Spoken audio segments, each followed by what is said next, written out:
Bem-vindos ao canal Sejam Santos, onde vamos explorar a vida e as obras dos santos mais inspiradores da história da Igreja Católica.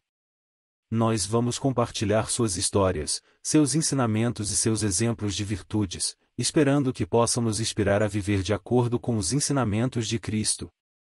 Então, se você quer aprender mais sobre esses santos e descobrir como suas vidas podem ser caminhos que nos levam a Jesus Cristo para nós hoje, inscreva-se no nosso canal e deixe o seu like. Inscreva-se hoje mesmo, divulgue nosso canal a seus amigos e comunidades e nos ajude o nosso canal para que possamos alcançar mais pessoas na divulgação a conhecer mais a vida dos santos. Onde a santidade é uma jornada diária. Faça parte dessa comunidade de busca pela santidade.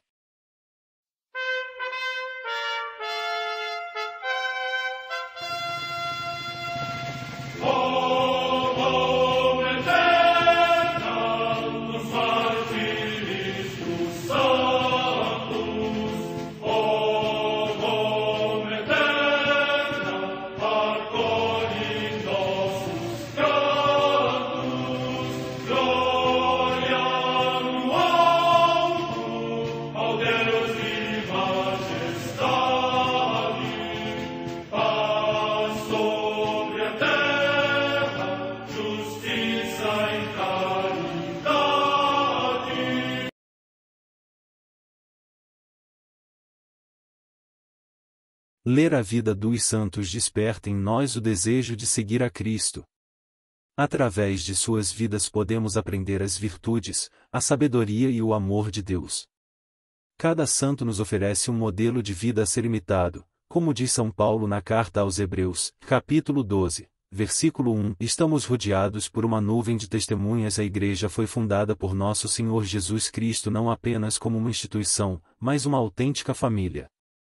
Os santos mártires, confessores, doutores, as virgens, os santos pastores e todos os demais santos são realmente nossos irmãos que nos precederam no caminho da fé e já estão no céu, para onde também iremos nós, pela graça de Deus. Portanto, sede santos, assim como o vosso Pai Celeste é santo. Mateus capítulo 5, versículo 48. Hoje, dia 15 de junho, celebra a Igreja a vida dessa grande santa, Santa Germana Cousin, Virgem.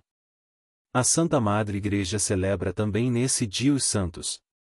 A comemoração de Santo Amós, profeta, que era pastor de gado e cultivador de sicômoros quando o Senhor o enviou aos filhos de Israel, para proclamar a sua justiça e santidade divinas contra as prevaricações do seu povo.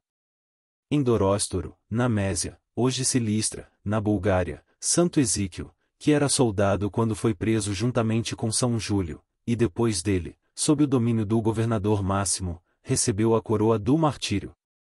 Morte no ano 302. Na Lucânia, hoje na Basilicata, região da Itália, São Vito, mártir. Data da morte incerta. Em Arvena, na Aquitânia, hoje Clermont-Ferrand, na França, Santo Abraão, monge, que, oriundo do litoral do rio Eufrates, se pôs a caminho do Egito para visitar os eremitas, mas, preso pelos pagãos, permaneceu 5 anos no cárcere. Depois, partindo para a Gália, estabeleceu-se na região do Alverne e recolheu-se no mosteiro de São Círico, onde morreu com avançada idade, morte no ano 480. Em Crespin, no Hainaut, hoje na França, São Landelino, abade, que, convertido pelo bispo Santo Alterto do banditismo à prática da virtude, fundou o mosteiro de Lobes, dirigindo-se depois para Crespin, de onde partiu deste mundo. Morte no ano 686. Em Sés, na Neústria, também na atual França, São Lotário, bispo, que, renunciando ao ministério episcopal, segundo a tradição quis morrer na solidão. Morte no ano 756. Em Córdoba, na Andaluzia, região da Espanha, Santa Benilde, mártir, que, de idade já avançada, morreu durante a perseguição dos mouros. Morte no ano 853. Em Montjous, no território de Valais, São Bernardo de Menton, presbítero, que foi cônego e arcediago de Aosta, mas durante muitos anos habitou nos cimos dos Alpes, onde construiu um memorável cenóbio e edificou também hospedarias para os peregrinos em 2 montes que ainda hoje são conhecidos pelo seu nome. Morte no ano 1081. Em Ratzeburg, no Holstein, atual estado da Alemanha, Santo Esfrido, bispo, que, vivendo segundo a observância dos cônegos premonstratenses, se dedicou à evangelização dos vendos. Morte no ano 1204. Em Londres, na Inglaterra, o beato Tomás Scriven, mártir, monge da cartucha desta cidade, que, no reinado de Henrique VIII, permaneceu na fé da Igreja e, por isso, consumido pela fome no cárcere, recebeu a coroa do martírio. Morte no ano 1537.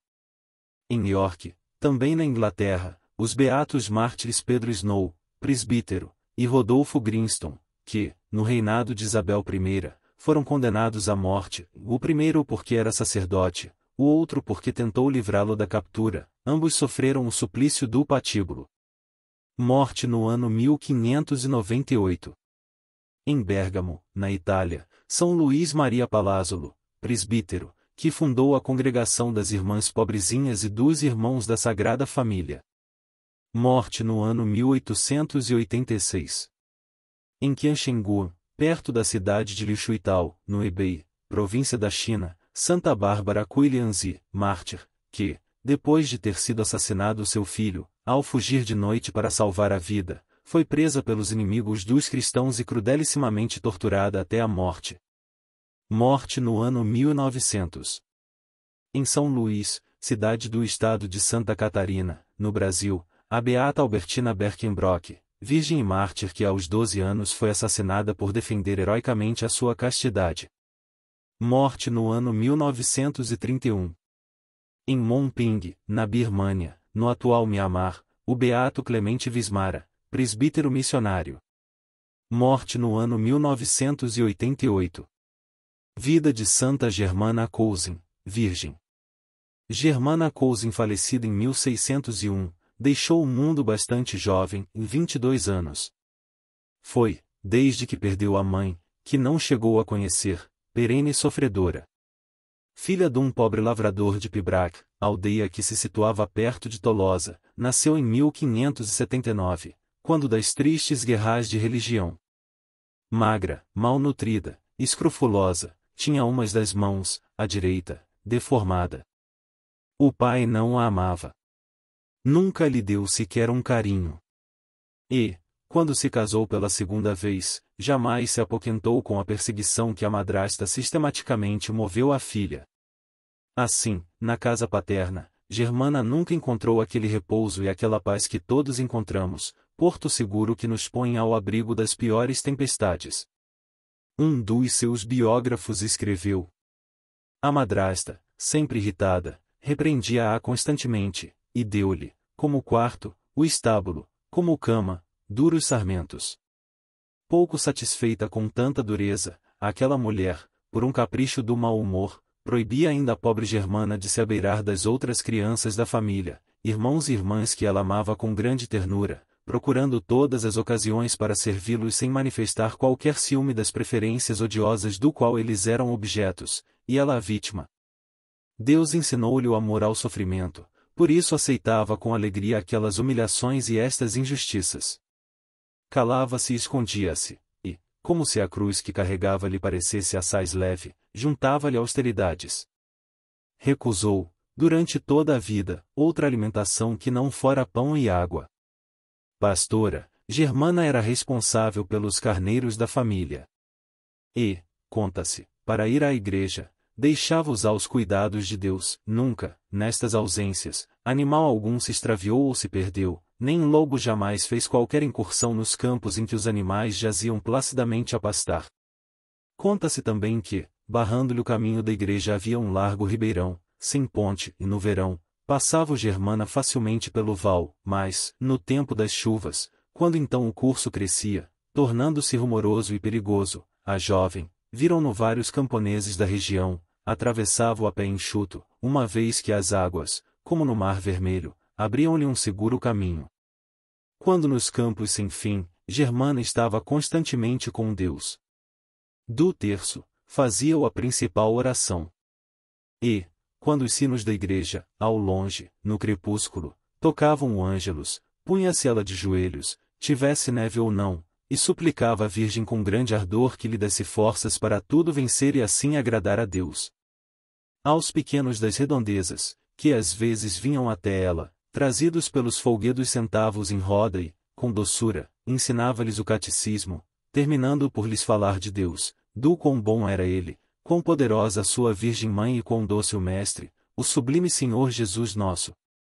Penalizada com os pobres que pelos campos passavam, resolveu recolher os restos da casa para mitigar-lhes a fome. Um dia, a madrasta suspeitou da enteada. Saía ela sempre com fatias de pão escondidas no avental? Deslindaria o caso. Havia de segui-la e, na hora azada, apanhá-la-ia de improviso. Empunhou, certa tarde, um porrete, e pôs-se a seguir a jovem. Em dado momento, tomou por um atalho, ligeira, e foi, numa curva, surpreendê-la. Ríspida, ordenou à enteada que soltasse as pontas do avental. Que levava ela ali tão apertadamente? Germana obedeceu, e uma chuva de flores jamais vistas, esquisitas e de grande frescor, caiu por terra, perfumando os ares. Era um milagre, uma vez que se estava no mais rijo inverno. Um dia, não a viram sair com o rebanho, como habitualmente fazia. O pai, então, tratou de ver o que acontecerá. No estábulo, onde dormia, não o estava. Não costumava ela, às vezes, dormir no fundo do corredor, sobre o leito de sarmentos? Havia, pois, de lá estar. Perderá a hora, dormira mais do que devia. Com efeito, Germana lá estava e dormia o sono eterno. O povo, em massa, compareceu aos funerais da jovem Germana Cousin, porque sempre fora doce, caridosa, humilde, amiga, boa e paciente. Que dizer do ribeirão que separavam as águas para que pudesse atravessá-lo? Que dizer dos ensinamentos ministrados às crianças, nos campos? Que pensar das flores maravilhosas que, em pleno inverno, caíram-lhe do sujo avental, às vistas da madrasta sempre má e má? Sabiam todos que perdiam um tesouro. Pressentiam-no. Germana dói enterrada na igreja, diante do púlpito. 43 anos mais tarde, ou seja, em 1644, o coveiro, fazendo preparativos para enterrar uma parenta da santa, encontrou, quase à flor da terra, um corpo deveras conservado. Era o corpo de uma jovem que, ao ser tirado totalmente da cova, chamou a atenção por ter uma das mãos, a direita, deformada. Os mais velhos do lugar de Pibrac, num átimo, reconheceram naquele corpo a jovem Germana Cousin. Muitos milagres então foram operados por Deus, e a heroicidade das virtudes de Germana, a 20 de maio de 1850, foi proclamada em Roma. Beatificada a 7 de maio de 1854, foi canonizada a 29 de junho de 1867. Logo, por todo o globo, espalhou-se o culto da doce pastorazinha, e, em 1901, em Pibrac, foi lançada a primeira pedra de uma basílica em sua honra. Santa Germana Cousin, rogai por nós.